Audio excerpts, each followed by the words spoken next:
My name is Arunima Geetha Vijayan, and I will be discussing about my project topic of AI/ML, which is ensemble learning of intrusion detection on CIC-UN SWNB15 dataset.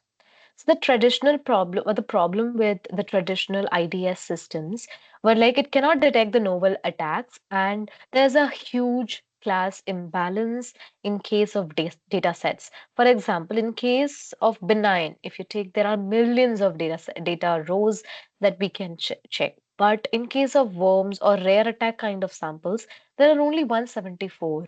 So if you take that model's accuracy by giving such a data set, it may provide 98 or 99% of accuracy, but it masks minority class recall, all those rare attacks. So, in real time ideas, that needs efficiency, not just accuracy. And my research question is that to what extent does the multi class intrusion detection performance, macro F1 score, and minority class recall improve with the ensemble based learning across the nine categories?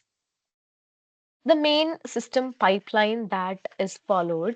Um, so first, data across the three CSV files were taken, and it was cleaned. It was split into train and test data set. And on the train, I have implemented this smotomic, and after that, features were selected, and those were given to three different models, which is XGBoost, Stacking Ensemble, and Random Forest. And then I performed five-fold CV and paired t-test. And after that, I did macro F1 training, check the training times and the overlap metrics. So the design decisions that I made was that before the balancing, I did the train and test split, and only on the train set, the smotomic was applied to prevent the data leakage. And to handle extremely rare classes, I have used K neighbors, and there might be a possibility of cross-fold contaminations, for which I have used fold local smotomic.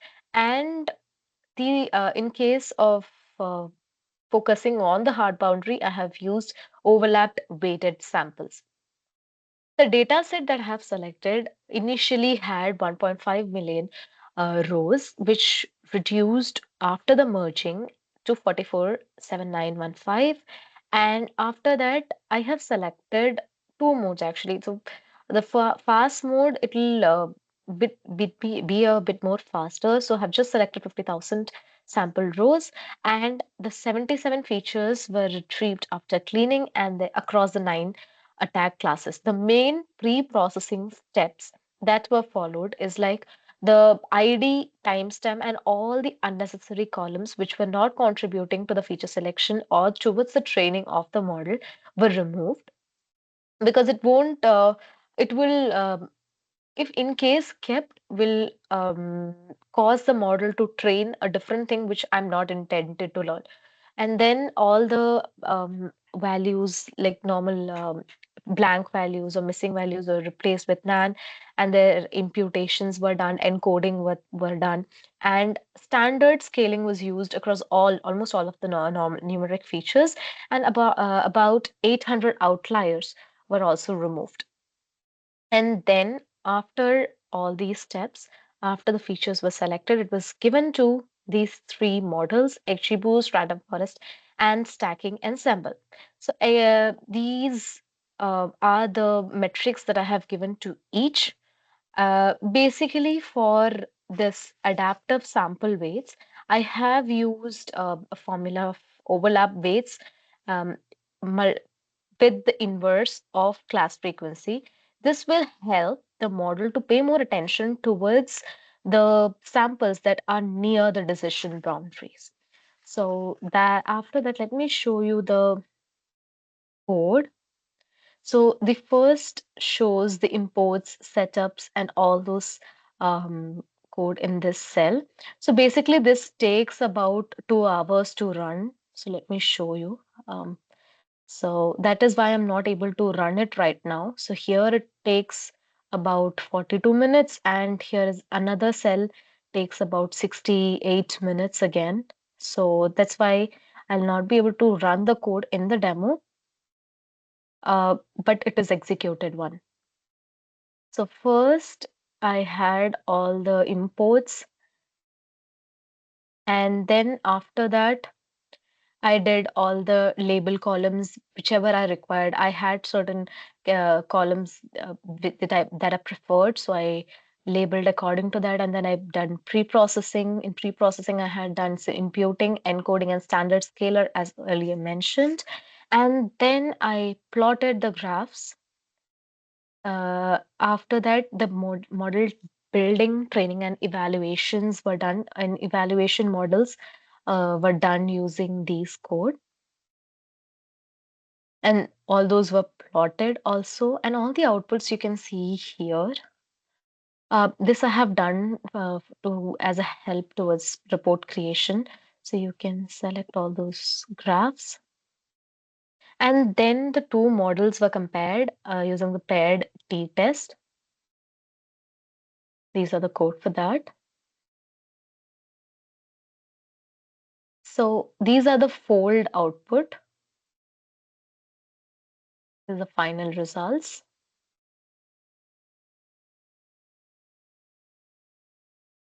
So yeah.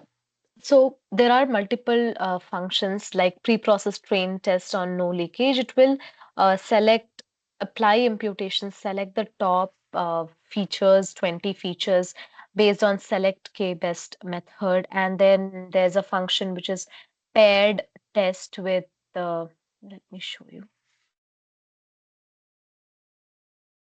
paired test with. So yeah, so these paired test with the size and CLI is there, which will compare the fold-wise scores and help us in getting this p values and all those values. So this is about the code. Let me show you the outputs, main outputs. So after that, these are the experimental results. So these are the accuracies of different models, macro F1 scores. So what we can make out is random forest is much more faster, even though stacking has best accuracy. And these are the statistical validation and mode-based analysis outputs that I have taken. So basically, it shows that the stacking, although has a small positive trend, it is not that statistically significant when compared to XGBoost well-tuned baseline model. So, however, the if you take the case of SMOT analysis, SMOTomic, so the analysis explains that even though it has it is the stacking ensemble has statistically no significance. Smotomic clearly improved the separability, and especially in case of our situation, which is detecting the rare class. So that is the thing.